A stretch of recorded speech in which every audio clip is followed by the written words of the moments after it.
بسم اللہ الرحمن الرحیم۔ السلام علیکم۔ سورہ الاعراف کی آیت نمبر 175 اور 176 میں ایک شخص کا ذکر ہے کہ جس کے بارے میں اللہ تعالیٰ فرماتے ہیں کہ اس شخص کے متعلق بتائیے کہ جسے ہم نے اپنی نشانیاں دی تھیں اور پھر وہ ان سے دور نکل گیا اور پھر اس کے پیچھے شیطان لگ گیا، سو وہ شخص گمراہوں میں شامل ہو گیا۔ اگر ہم چاہتے تو ان نشانیوں کے ذریعے اسے بلند مرتبہ دیتے، لیکن وہ دنیا کی طرف مائل ہو کر اپنی خواہشات کے پیچھے پڑ گیا۔ یہ آیت حدیث کی تفسیر کے مطابق بنی اسرائیل کے ایک شخص کا ذکر کر رہی ہے کہ جس کے پاس اسم اعظم کا علم تھا، بالکل ویسے ہی جیسے اللہ تعالیٰ نے فرمایا کہ ہم نے اسے اپنی نشانیاں دی تھیں۔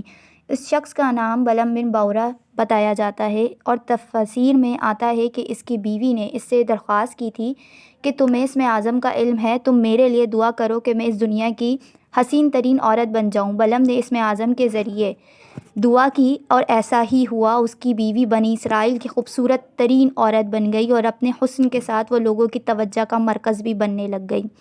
بنی اسرائیل کے بڑے بڑے لوگ اس کی طرف مائل ہو کر اس کے سامنے جھکنے لگے اور پھر ایک وقت آیا کہ وہ بھی ان کی طرف مائل ہونے لگی، اور تب بلعم نے بددل ہو کر اسم اعظم کے ذریعے اس کی بدصورتی کی دعا کر دی، یہاں تک کہ وہ ایک بدصورت کتیا جیسی لگنے لگ گئی۔ مگر پھر اپنے بچوں کے لعن طعن کے بعد بلعم نے ایک بار پھر سے اسم اعظم کا استعمال کیا اور وہ عورت اوریجنل شکل میں دوبارہ واپس آ گئی۔ یوں اس شخص کو اسم اعظم کی طاقت کا کوئی فائدہ نہ ہوا اور اس کا علم اس سے واپس لے لیا گیا۔